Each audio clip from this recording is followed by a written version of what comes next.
In any hospital, the capacity to treat patients is limited by how many beds they have.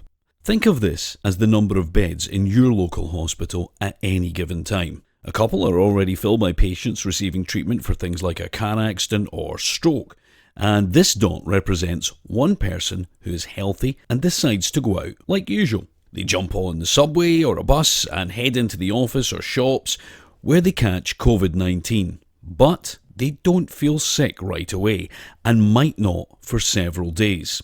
So later, they go to the beach, park, or maybe supermarket, where they unknowingly infect 2 or 3 other people.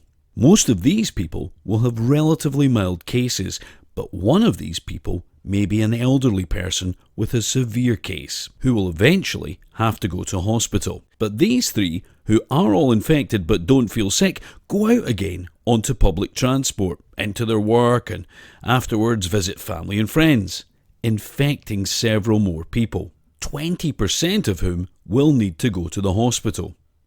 Over a short period of time, this multiplies the number of people needing to go to hospital each day. Before long, the hospital is full and a crisis begins. People with severe cases of Covid-19 can't get treatment, and some who could be saved die.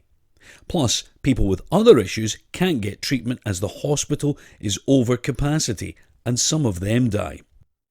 This surge of severe cases causes avoidable deaths.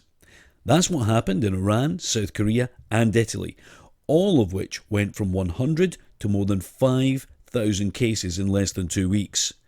We here in Scotland are currently on track for the virus to affect more people more quickly than any of these countries.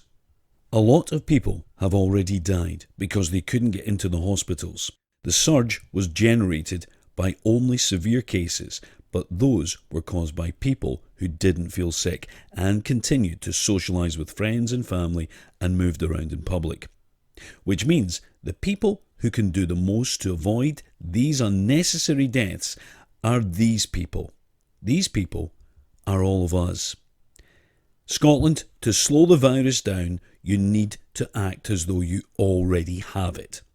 By avoiding public transport, workplaces, parks, and anywhere there's a gathering of people, you decrease your chance of both getting it and spreading it. This is called social distancing. If enough of us do it, the virus still spreads, but much, much slower. Over time, many people might still get infected, but fewer severe cases show up to hospital each day, never overloading the system. As the demand gets flatter, more people can be treated and more needless deaths are avoided. These are the 2 ways that Covid-19 virus can play out in our country. But this one only happens if everyone plays their part. That's why experts and officials are urging us to flatten the curve with social distancing and stay home as a nation.